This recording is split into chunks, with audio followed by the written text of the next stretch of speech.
Hello friends, हमारे YouTube channel एक्के classes में आपका स्वागत है। आज हम बात करने वाले हैं कि आईबीपीएस पीओ एग्जाम 2024 के बारे में कि इसमें क्या क्वालिफिकेशन चाहिए, क्या एज लिमिट होगी, फॉर्म के लिए हम कब तक अप्लाई कर सकते हैं, एग्जाम डेट है वो क्या होगी, लास्ट ईयर की जो कट ऑफ है वो क्या थी और क्या सिलेबस है वो होने वाला है। तो अगर आप हमारे चैनल पर फर्स्ट टाइम विजिट कर रहे हैं तो हमारे चैनल को सब्सक्राइब करें एंड बेल आइकन को प्रेस करें ताकि गवर्नमेंट जॉब से रिलेटेड जो भी नोटिफिकेशन हो वो आपको मिल जाए। जैसे कि हमें पता है कि आईबीपीएस ने पीओ एग्जाम 2024 के लिए 29 जुलाई को जो नोटिफिकेशन है वो क्या है जारी कर दिया था। तो इसमें क्या है, सबसे पहले हम बात करेंगे कि इसमें क्वालिफिकेशन है वो क्या होनी चाहिए। तो इसमें जो क्वालिफिकेशन है वो ग्रेजुएशन है वो क्या है होनी चाहिए। यानी कि आपकी किसी भी फील्ड से जो ग्रेजुएशन है वो होनी चाहिए। और जो एज लिमिट के बारे में अगर हम बात करें तो जो मिनिमम एज है वो 18 वर्ष और जो मैक्सिमम है वो 30 वर्ष है वो क्या है रखी गई, यानी 18 से 30 है इसमें क्या है एज है वो होनी चाहिए। और इसके साथ ही इसमें क्या है एज रिलैक्सन है वो भी दिया गया है। जैसे एससी और एसटी है उसके लिए 5 5 साल का क्या है एज रिलैक्सन दिया गया है। और जो जनरल और जो ओबीसी है उनके लिए 3 साल का। और जो जो विकलांग है और पीडब्ल्यूडी पीडब्ल्यूडी में आता है उनके लिए 10 वर्ष का क्या है एज रिलैक्सन। और जो भूतपूर्व के सैनिक है उनके लिए 5 वर्ष के 5 वर्ष का एज रिलैक्सन है वो दिया गया है। इसमें जो आप फॉर्म के लिए क्या है 1 अगस्त से क्या है अप्लाई कर सकते हैं, यानी 1 अगस्त से 21 अगस्त तक क्या है आप अप्लाई कर सकते हैं। 21 अगस्त है वो इसके फॉर्म की क्या है लास्ट डेट है वो होगी। तो 1 से 21 अगस्त तक क्या है आप इसके फॉर्म के लिए अप्लाई कर सकते हैं। और इसका जो प्री एग्जामिनेशन है, यानी जो प्री एग्जामिनेशन है वो 19 और 20 अक्टूबर 2024, 19 से 20 अक्टूबर 2024 को क्या है कंडक्ट करवाया जाएगा। और इसका जो मेंस एग्जामिनेशन है, यानी इसका जो मेंस एग्जामिनेशन है वो 30 नवंबर को बताया जा रहा है। यानी 30 नवंबर को क्या है 30 नवंबर 2024 को क्या है इसका मेंस एग्जामिनेशन है वो कंडक्ट करवाया जाएगा। और जो इसका इंटरव्यू है, यानी इसका इंटरव्यू है वो जनवरी और फरवरी के बीच में, जनवरी फरवरी 2025 के बीच में क्या है कंडक्ट करवाया जाएगा। और इसके लिए जो आवेदन शुल्क है वो एससी एसटी और पीडब्ल्यूडी के लिए तो रखा गया है 175। और जो ओबीसी और जो जनरल है उनके लिए रखा गया है 850। इसमें कई बैंक है वो क्या है इंक्लूड है, जैसे Punjab national bank, union bank, bank of India, Canara bank, bank of Baroda, bank of इसमें क्या बैंक ऑफ महाराष्ट्र। तो इसमें क्या है कि सबसे ज्यादा जो वैकेंसी है वो केनरा बैंक ने क्या है सबसे ज्यादा इसमें क्या है, आवेदन मांगे हैं। तो हम इस पर एक वीडियो और बनाएंगे कि आपको कौन से बैंक के लिए क्या है अप्लाई करना चाहिए, कि आप फॉर्म अप्लाई कर रहे हैं तो आपको कौन सी बैंक है वो उसमें फिल करनी चाहिए। और कौन सी स्टेट से आपको क्या है जो फॉर्म है वो फॉर्म के लिए क्या है अप्लाई करना चाहिए, फॉर्म अप्लाई करना चाहिए। तो इस पे हम क्या एक अलग वीडियो बनाएंगे। इसमें जो वेतन है वो कितना होने वाला है, यानी जो वेतन है वो 52,000 से 55,000 क्या है इसका वेतन होगा।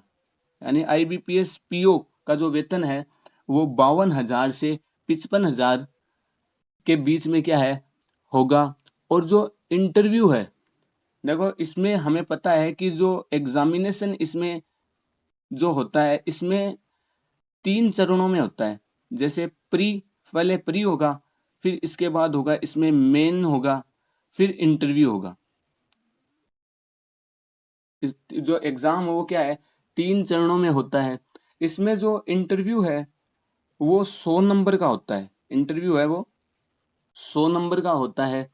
और इसमें 100 में से जो न्यूनतम जो पात्रता है यानी न्यूनतम जो अंक है, इसमें आपको क्या है 40% है वो क्या है लाने होते हैं।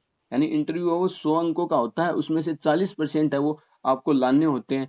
जबकि SC ST यानी SC ST OBC और PWD इनके लिए जो न्यूनतम पात्रता है वो इसमें 35% क्या है रखी गई है। यानी SC ST इनके लिए केवल SC ST OBC और PWD इनके लिए केवल 35% है वो क्या रखी गई है। एक इंटरव्यू है वो लगभग 15 से 20 मिनट चलता है। 15 से 20 मिनट चलता है। और एक बात और मैं आपको बता दूं कि जो प्री के जो नंबर होते हैं, जैसे हमें पता प्री मेन और इंटरव्यू 3 चरणों में ये एग्जामिनेशन को कंप्लीट करवाया जाता है। तो जो प्री एग्जामिनेशन है उसके नंबर क्या है फाइनल रिजल्ट में नहीं जुड़ते। इसमें केवल मेन और इंटरव्यू है उसके ही क्या है नंबर जुड़ते हैं।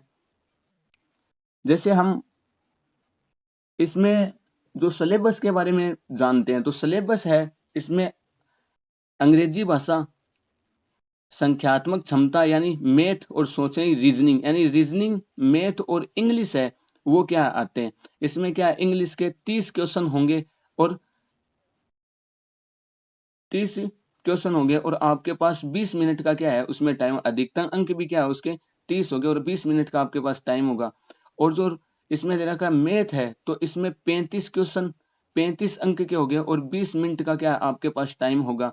और जो रीजनिंग है उसमें क्या है 35 क्वेश्चन होंगे और क्या है 35 ही अंकों के होंगे और आपके पास 20 मिनट। यानी टोटल जो प्री एग्जामिनेशन है, जो प्री का एग्जाम होगा उसमें आपको 60 मिनट का क्या है टाइम दिया जाएगा।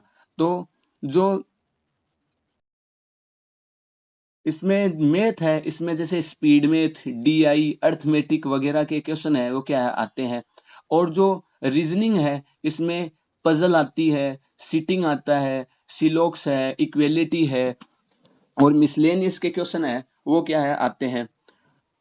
फिर हम मेन एग्जामिनेशन जो मेंस होता है उसमें जो कंप्यूटर तर्क और कंप्यूटर योग्यता है उसमें क्या है 45 क्वेश्चन आते हैं और अधिकतम क्या है वो 60 अंकों के होते हैं और उसके लिए आपको क्या है 60 मिनट दी जाती है।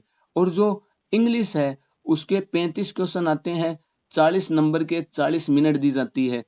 डेटा विश्लेषण और व्याख्या है उसके लिए आपको 35 मिनट दी जाती 35 क्वेश्चन आते हैं, 60 अंकों के और 45 मिनट दी जाती है। और ये जो सामान्य है यानी GS जो है आपका बैंकिंग जागरूकता और सामान्य अर्थव्यवस्था, ये आपका 40 क्वेश्चन होंगे, 40 नंबर के होंगे और जो टाइम है वो आपको 35 मिनट दिया जाएगा। और साथ ही जो पत्र लेखन है इसमें क्या है PO में पत्र लेखन यानी क्लर्क में क्या है पत्र लेखन नहीं आता, मेंस में भी क्या है नहीं आता। और इसमें क्या है पत्र लेखन आता, उसके लिए आपको क्या है 30 मिनट है वो दिए जाएंगे। और इसमें जो ओवरऑल जो फाइनल रिजल्ट निकलेगा वो निकलेगा इसमें से 100 नंबर में से निकलेगा फाइनल रिजल्ट जो होगा। तो उसकी जो कट ऑफ 2023 में थी उसमें जनरल की जो कट ऑफ थी वो 54 थी। और जो अनुसूचित जाति है उसके लिए जो कट ऑफ है वो लगभग 50 के करीबन थी। और अनुसूचित जनजाति है उसकी 43, अन्य पिछड़े वर्ग यानी OBC है उसकी 54 थी। और जो EWS है उसके लिए 54 उसके लिए भी क्या है 54 रखी गई थी। और जो सेक्शनल